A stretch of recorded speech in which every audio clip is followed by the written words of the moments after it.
often focus on those who have either tested positive for COVID-19 or those who have lost their lives to it. But what about those in the hospital, especially the people who have spent weeks, even months, confined to hospital beds? 17's Nicole Gitsky joins us now with a look at COVID long haulers. 52-year-old Julie DePietro is a local mom and nurse who wound up in the ICU the day after Christmas and has been there ever since. Nearly 80 days battling for her life. She is a COVID long hauler and her fight is far from over. The intensive care unit is for the sickest of the sick.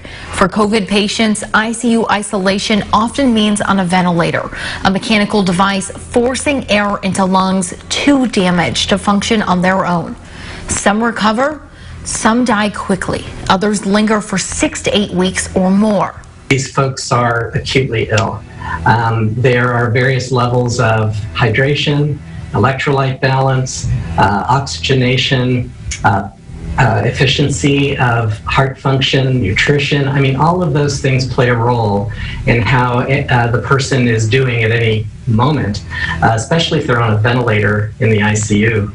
The road to recovery isn't always direct. Neither is the deadly decline Kern doctors have seen 1,000 times since the pandemic began. One day, a sick patient is on the road to recovery. The next, they're back at square one. That's what happened to DePietro. She's been on and off the ventilator, in and out of comas for more than 11 weeks. Last week, things were looking up, but she took another turn and is re-intubated for the 4th time. Her son and daughter can only watch, worry, and pray. DePietro is alone in the hospital. Because of COVID restrictions, her son and daughter can't visit their mom. They haven't seen her in months. It's extremely confusing and worrisome for providers and family alike. Not to mention, of course, that the patient is aware, that's extremely frightening for them. DePietro has always been an active woman. Her kids describe her as spunky and the life of the party. She's been a nurse practitioner for 25 years, helping others overcome disease and injury.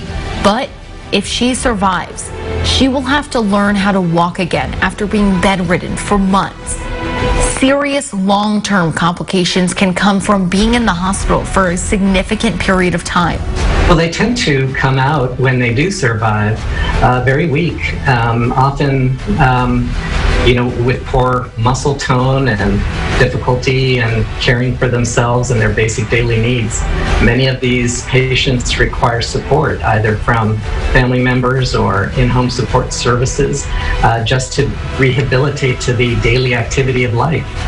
For others, complications can include cardiovascular problems, kidney injuries, and even psychological issues. And if worrying about making it alive wasn't enough, what about paying the mounting medical bills? We realize that insurance is available to some, but not everyone. Also, insurance only goes so far. A lot of people have high dollar deductibles, which in and of itself keeps premiums down, but may make it difficult to pay that deductible when you need to. It's not uncommon for a hospital stay to run $10,000 or $12,000 a day. And if you have individuals in the hospital for 30 plus days, that's just financially devastating for most.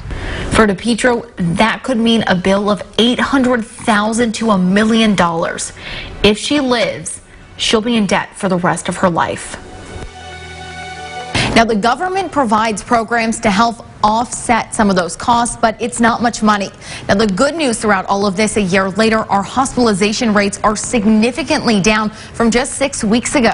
Dr. Goldis says we aren't out of the woods just yet, and we must remain cautious of the new variants spreading across the world. We don't want to see a 4th wave. In studio, Nicole Gitsky, 17 News.